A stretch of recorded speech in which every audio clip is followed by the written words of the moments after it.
Magandang araw. Ako po si Mark Lester Lirag. Ito po ang aking daily devotion. Ah, Conflict Resolutions, Christ-Centered Approach. Tinalakay po ni Pastor Russell Ocampo sa 365 Daily Devotion. Ang Bible verse po natin ngayong araw ay galing sa Colossians chapter 3 verse 17. Ang sabi po dito is, "And whatever you do, whether in word or deed, do it all in the name of the Lord Jesus, giving thanks to God the Father through Him." Kung ano daw po ang mga ginagawa natin, kunyari ito po na devotion, gawin natin ito para sa Panginoong Jesucristo at humingi tayo ng pasasalamat sa Panginoon. First teaching po ngayong araw ay conflict must have a common goal. Ang goal daw po ng conflict, sabi po ni Pastor Russell, is i-improve ang isang relationship.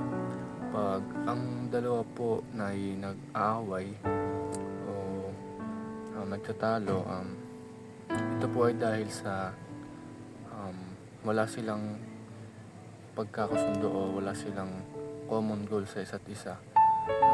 Kaya pag may conflict, pag natapos ang conflict, ay dapat may isa na mag-a-adjust at isa rin na mag-a-adjust upang malesen ang pag-aaway ng dalawang mag-asawa o magkarelasyon.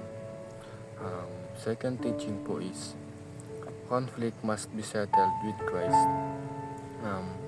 Dapat ang common ground ng mag-asawa na nag-aaway o nagtatalo is si Jesus.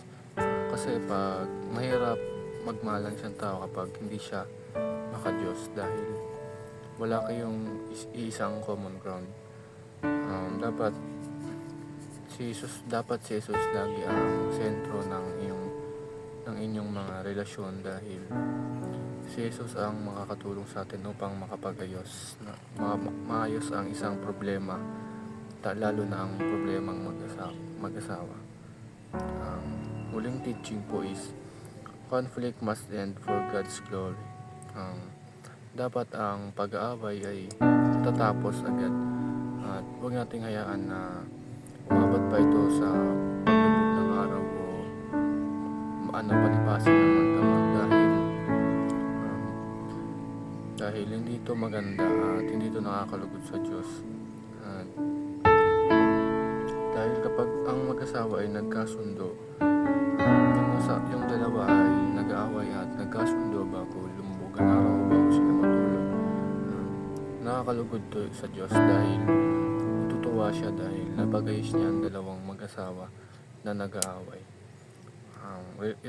Realizations ko po ngayon sa devotion is kailangan matuto tayo makipag-ayos agad sa asawa natin o sa karelasyon natin kapag tayo ay nag-aaway, dahil hindi maganda sa paningin ng Diyos na nag-aaway ang magkarelasyon at papalipasin lang ito ng magdamag lamang.